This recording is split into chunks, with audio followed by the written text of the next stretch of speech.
Короче, мынау қанша судак? 15 мың тұрады штука. Короче, мынау 15 мың дейді. Судак 15 мың. 5 қасты шеш, 5 қасты шеш. 15 мың. Так, мынау қанша сазан? 20 мың. 20 мың дейді. 20 мың. Мыналар қаншадан? 4 мыңнан.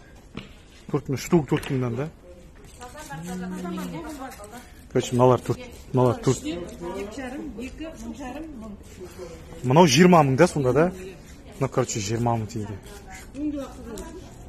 Неше килограмм? Примерно қанша? 10 кило бола ма? 10 кило. Сонда килограммны есептепсіз ба сонда қал? Штуктап да? Но тек просто штугын алдында 20 мың теңге қойып қалдыңыз да, болды да? 20 мың қойып қалдыңыз, дұрыс па, солай ма?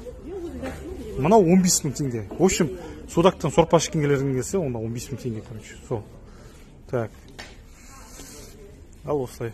Мыналар 4 мың теңгеден ба? Мынаның бәрі 4 мың теңгеден ба сонда? Жоқ, мұнда 10 теңге бар. Ары қарай кетеді. 4 мыңнан, 3 мыңнан ары қарай кетеді екен, короче, бағалар. Енді мынау енді 20 мың теңге.